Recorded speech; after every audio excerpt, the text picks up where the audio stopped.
السلام علیکم، میرا نام زرنیش ہے۔ میں آپ لوگوں کے لیے سٹوریز نیریٹ کرتی ہوں۔ امید ہے پچھلی ویڈیو آپ کو پسند آئی ہوگی۔ اگر پچھلی ویڈیو آپ میں سے کسی نے نہیں دیکھی تو وہ بھی دیکھ لیں، بہت خوفناک سٹوری ہے۔ آج کی جو سٹوری ہے وہ ہمیں بھیجی ہے عمران نے فرام کراچی۔ اگر آپ لوگوں کو بھی اپنی کوئی بھی سٹوری نیریٹ کروانی ہو تو ہم آپ کے لیے نیریٹ کر دیں گے۔ ڈسکرپشن میں دیے گئے واٹس ایپ یا ای میل پہ سٹوری بھیج سکتے ہیں۔ چلتے ہیں سٹوری کی طرف۔ میرا نام عمران ہے اور میں ایک چوکیدار ہوں۔ میں کراچی کی ایک پرانی حویلی میں ڈیوٹی کرتا ہوں جو شہر قائد کے مشہور اور شدید طور پر ہانٹڈ مانی جاتی ہے۔ یہ حویلی کبھی ایک نواب کا گھر ہوا کرتی تھی، لیکن اب یہاں صرف خاموشی اور کچھ عجیب و غریب آوازیں رہتی ہیں۔ میں آپ کو میری کہانی سناتا ہوں۔ پہلی رات جب مجھے یہاں ڈیوٹی پر لگایا گیا، مجھے یہ حویلی دیکھ کر عجیب سا احساس ہوا۔ دروازوں کی لکڑیاں پرانی تھیں اور حویلی کے چاروں طرف گھنے درخت تھے جو رات کے اندھیرے میں اور بھی ڈراؤنے لگتے تھے۔ مجھے مالک نے کہا تھا کہ بس حویلی کا دھیان رکھنا اور کسی کو اندر آنے نہیں دینا۔ اس رات حویلی کے اندر کے سارے دروازے بند تھے، لیکن ایک کمرہ مجھے ہمیشہ عجیب لگتا تھا۔ یہ کمرہ حویلی کے کونے میں تھا اور وہاں سے اکثر ہلکی سی خوشبو آتی تھی، جیسے کہ کوئی عطر لگا کر گزرا ہو، لیکن وہاں کوئی نہیں ہوتا تھا۔ پہلی 3 راتیں سکون میں گزری، لیکن چوتھی رات ایک عجیب واقعہ ہوا۔ رات کے قریب 2 بج رہے تھے اور میں حویلی کے آنگن میں بیٹھا چائے پی رہا تھا۔ اچانک مجھے لگا کہ کوئی درخت کے نیچے کھڑا ہے۔ میں ٹارچ اٹھائی اور وہاں روشنی کی، لیکن وہاں کوئی نہیں تھا۔ مجھے لگا شاید میری نظر کا دھوکا ہے، لیکن اس کے بعد مجھے ہر رات کچھ نہ کچھ عجیب محسوس ہوتا۔ کبھی حویلی کے اندر سے پاؤں کی آواز آتی اور کبھی کوئی دروازہ خود بخود کھل جاتا۔ میں ڈر کے باوجود اپنی ڈیوٹی چھوڑ کے نہیں گیا، کیونکہ مجھے اپنی نوکری کا ڈر تھا۔ ایک دن مالک نے مجھے بتایا کہ اس حویلی کے پہلے چوکیدار فہیم نے یہاں اپنی جان دے دی تھی۔ وہ کہتے ہیں کہ فہیم کو یہاں کسی چڑیل نے مار دیا تھا۔ اس وقت مجھے لگا کہ مالک صرف مجھے اور ڈرانے کی کوشش کر رہے ہیں، لیکن مجھے فہیم کے بارے میں کچھ اور معلومات ملنے لگی۔ اس کے بعد پتہ چلا کہ وہ ہمیشہ اسی کونے والے کمرے کے پاس دیکھا جاتا تھا۔ ایک رات میں ہمت کر کے اس کونے والے کمرے میں گیا۔ وہاں ایک چھوٹی سی الماری تھی جو بہت پرانی اور دھول میں ڈھکی ہوئی تھی۔ جب میں الماری کھولی تو مجھے ایک عورت کی پرانی تصویر ملی۔ اس تصویر کے پیچھے زینب لکھا تھا۔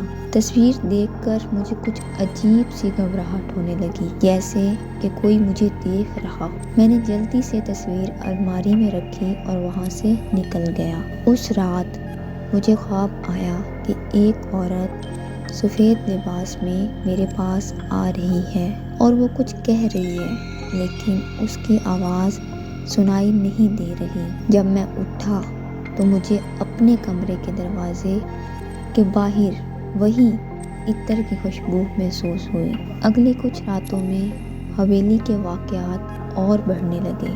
ایک رات میں چھت پر تھا اور مجھے لگتا ہے کہ میں نے ایک سایہ دیکھا، لیکن جب میں نے ٹارچ سے روشنی کی تو وہاں کچھ نہیں تھا۔